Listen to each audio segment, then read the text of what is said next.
to be giving you I'm going to be giving you the step-by-step breakdown how we actually got paid to buy this property, so you can actually understand how to determine if a property is actually profitable versus one that is in a position where the numbers look like they make sense but they're not, or it doesn't make sense, or you could get a better deal somewhere else. So this is a property we bought back in May, $740,000. This is them saying, hey, you know what, congrats on buying, boom, you're the youngest buyer, all the above.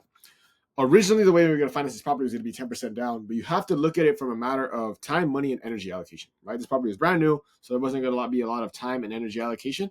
However, this property is bringing in $4,500 a month in rent, right? Because this unit right here was the only one that was vacant. The other three had occupancies in them, so it's making $4,500 a month.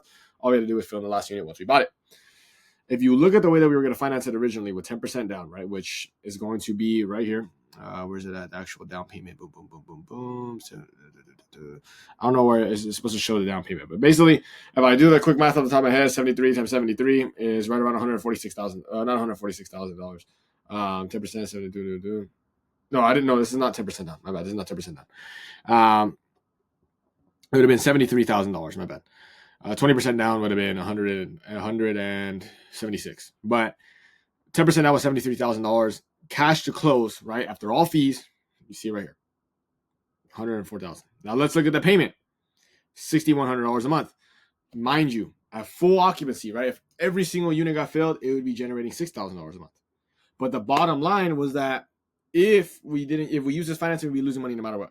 So it didn't make sense. So you had to get creative with the financing, like I always talk about. Alongside that, taking into consideration this property is brand new. You look at all this shit right here. It is brand new property. The cement is brand new. Everything is brand new. So it's in a position where I understand that the time and energy allocation is not going to really be there, simply because it's not going to need any rent-ready expenses. So when you are going to buy these properties, you need to think about how to do it creatively. So that is how we went, right? We used a different type of financing, which is creatively the way you could go and integrate this yourself, depending on if you have W-2s, all of the above. It's just a matter of your personal situation. But this is just a matter of the way that we did it. If you look at it right here, this is a new breakdown, right, with a different type of financing. This property is actually more expensive than we got on the estimate. The other estimate saw $730,000. You have to understand too. We're in a situation. Another one was 10% bank statement, which didn't make sense. We used a VA loan on this property to be in a situation where we came out of pocket 0% now because Alex is actually a veteran. If you look at it right here, this is a deposit. It was $10,000 originally, right? So $10,000, which was 5 and 5 for me and Alex. Typically because it's about 1%, but that's just the amount that we had to put, just considering all other fees, right? 1%. We had a $10K credit rollback. So what does this mean? We said, hey, you know what? I want $10K in closing costs, and I want you to pay for our agent's commission. Originally, the guy said, all right, bet we'll do that, but you need to increase the price, basically to offset it. So basically, so we were paying our guy's commission, the agent's commission, but we just increased the price to offset it. They didn't want to pay it out of their pocket. So when you go VA, you're putting 0% down. Now, this doesn't have to be entitled just for you. If you're not for someone that's a veteran, you can go in a situation where you can put 3% down, 5% down, depending on your situation. You have 1 year's tax return, you potentially do it. If you have 2 years tax returns, you have W-2s, you have pay stubs, you can go and do this. But this is just a matter for this deal. So 10K in. We are in a situation where with the 3 occupancies, it was $4,500 coming back to us, right? $4,500, and then we got another set of credits. So it brought us down to an overall cash to close the property was like $3,000, right? It's also getting another rebate, $2,700, right? So if you look at this right here, boom, another rollback of $2,700. So why do I say this to you, right? You have to identify, if you don't finance creatively in this market, you're going to get fucked. Like, you're genuinely going to get fucked. So we went from 10% down, from overall need fucking $104,000 to close the property, to now being in a situation where we're only going to pay $4,000. Because we went from 10% to also be in a situation where we're putting 0% down, right? For you, it could be 3, it could be 5, whatever the fuck. It could be creative finance, whatever. But this is just financing creatively. Alongside that, our payment went from $6,100 to $5,600. So not only did we put less money down, we had a lower payment. Most people tell you, hey, you need to put more money down so your payment is lower. That's not always the case. If we were to go and put 20% down, this payment would probably be around $5,200, because you get a lot more favorable terms when you put 20% down. $5,200. Does $100,000 justify saving $400 a month that I'm not even paying? It's a tenant pay. No, it does not, because you can get a better return for that. That's why we have this calculator. This is something that I highly advise you guys use. If you want it, you could go and DM me for it. This is, like I said, the 4K that we were getting back. I think this is also not only an amount that we got back, but I think this is also the credit that he got. This is like the amount that Alex actually sent. So it was like a direct credit. So we literally got it back. And then we closed on the 30th. And guess what's due on the 1st? $4,400 in rent. So even though we had a cash to close of basically like $4,000 or whatever after all the credits, $4,500 back. You got a new tenant in on the fourplex. Now it's producing $6,000 a month. And alongside that, they have to put first month's rent and the security deposit. Basically got paid to buy this unit, right? After all expenses. It's not crazy amount that we got paid, but still, even if you got a property for free, that's still badass. Now, how do we go about this, right? You have to think about it in the time, money, energy allocation. This is another thing. So you go back to this. It's very simple. You get your loan estimate, right? What you're going to get from your lender. You're going to put in the ChatGPT, and you're also going to put in this prompt right here. You go and read this for a second. But the reason why I'm saying this is because you have to identify if a property is going to make sense, not only necessarily on the front end in regards to how much money you're actually going to make if the numbers were perfect in a perfect world scenario, but also in regards to the back end. Because a property can be profitable on the front end. It looks very good. The numbers make sense, right? But if it was like in this example I'm going to show you in the next slide, it wouldn't make sense. So, for example, this prompt allocates your holding costs, rent-ready repair expenses, time, hours, everything, right? And the reason why you do this is because a property may be profitable on the front end, but if it's going to require your time because you don't have the money set aside to go and pay somebody else to do it, is it really going to be worth it? Or is it going to cost a lot of money to actually get rent ready? So then if you combine your overall return, which if we look at an example like this, for example, of this property right here, if this, say for example, went to 80%, right, which is basically 20% down payment, this would be in the negative, we'd be losing. So this is a completely different example. But you have to identify this because, like I said, if you're in a situation where you don't calculate your holding costs, which are not free, you're going to get fucked. You're going to think, hey, well, if this property is going to cost me, fucking $4,000, or basically you paid $4,000 to, if this property is going to cost me $100,000 and maybe even my payments fucking $5,600 in this situation, and I'm only making $400 a month, but I put in $100,000, it's not worth it. Or not only that, and that's on the money side, it doesn't make sense. If I had to put $50,000 and I'm making $400 a month, you add that over a year span, that's $4,800 a month. Most of the time, it's probably be about $3,600. You're not even at a 10% cash on cash return. Alongside that, if the property needed rent ready repairs, it wouldn't make sense. There's a better allocation of your time, money, and energy. So you use this prompt, you can screenshot it, whatever you can do that whole spill, describe your property, the zone, where it is, the time of the month, what month it is it, because if you're in December, your holding costs may be a lot more because people aren't going to be moving in December. They're going to be locked in, not going to be doing shit. So you have to factor that in. That's the reason why I have it. So for example, this property is profitable because basically got paid to buy it. Alongside that, even if we had to come out of pocket $4,000 or broke even, it's still profitable, $400 a month. Considering the fact that utilities are paid by the tenant, alongside that, doesn't need any rent ready repairs.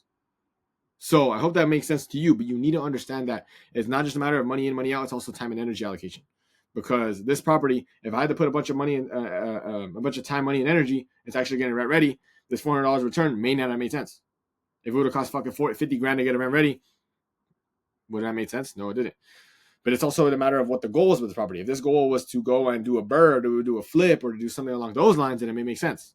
You know what I'm saying? Because you have to identify the end goal, the exit, and the entrance. This one was just get it in, turn it over, and start renting it out. That's why this property went by pretty smoothly. Alongside that, completely different property. You have to identify this too. This property is the one that I have right here on the prompt. So if I create a division right here, that's going to be like $3,000. You got quoted like $3,700, right? Alongside that, since property was a little bit older, termite expansion, that's $2,000, right? Wire. So I'm already at basically right around $37,000 all in, right?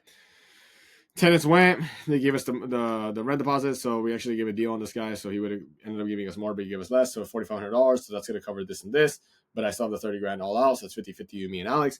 But you have to also be in a situation where I think, okay, well, if I would have built this fence right here and I would have saved $3,700, would that have been worth it? Okay, well, I have to think about, it's going to cost me fucking 60 hours to learn how to do a fence and actually do the fence. It may fall down and maybe do this. It's not warranted by anybody because it's just me. Is that going to be worth it? right? With the amount of money this unit's going to produce, it's going to be worth it because also this ADU getting converted, it's going to make sense. But I also understand my holding costs are going to be a lot higher on this unit when it's a little bit older. It's also a situation where I still have to convert this and build another ADU here. I understand that my holding costs are going to be a lot higher. And I understand this property is going to be more of a burr. It's going to take a little bit more time. Then it's going to be a refinance and going by another property, or just refinancing and being in a situation where I replenish myself. But that was a matter of me understanding what the angle was and what the entrance was. But this property, if you look at it on the front end, it doesn't make sense to the average person because they're not looking on the back end. This property, if it needed rent ready repairs and it was like a fuck ton of money, it would make sense on the front end because it would get paid to buy it, all the above, but it needed repairs on the back end. It wouldn't make sense. You know what I mean? Because it's identifying what the goal is in this situation. This situation, I understand I'll get a bunch of fatty back, like this is the termite shit, so I had to get taken care of. This is me signing with my mom.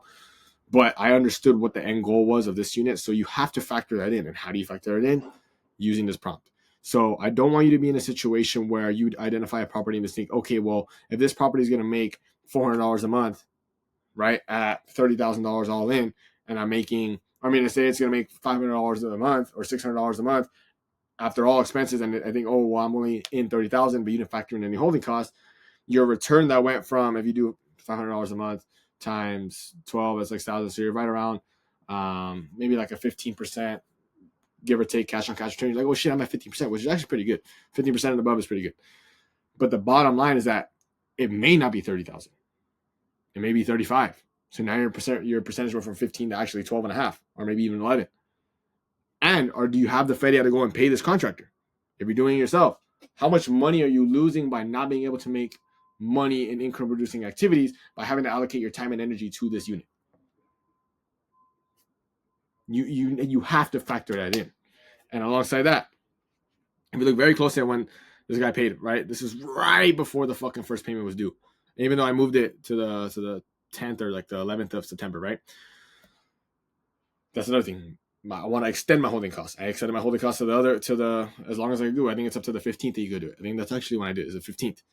But I also understood that I had pre-marketed the unit, I pre-leased the unit because I didn't want to have more holding costs. So when you're buying this unit, it's identifying, like I said, time, money, energy, and also doing the most. Alongside these calculations, do your most to not have any vacancy because that is going to be your biggest holding cost. This payment's like just over $2,000 a month in regards to just this unit right here.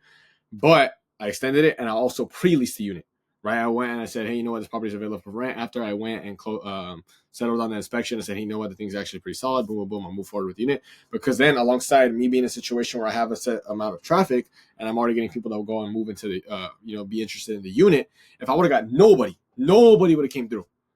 I would have said, you know what? I'm going to tell my lender that I work with really closely, tell them to back out of the deal because say that I couldn't qualify or something. The reason why I want to say that is because to them, it's a cover, hey, you know what?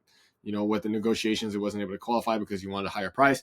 But at the same time, my shadow, I guess you could say, and my cover is that.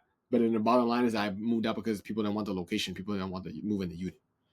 So I eliminated that holding cost, and I also didn't incur any costs at all because I was in a situation where, I didn't actually go through with the property. So just because a unit is in a situation where it looks good on number side, think about time and energy allocation. Think about how you can finance the deal creatively. A deal, just because a deal doesn't make sense right away based off of one financing term that you saw, think about how to do it creatively, how to do different things. If you have any other particular questions, you can leave them in the comments below. You could DM me.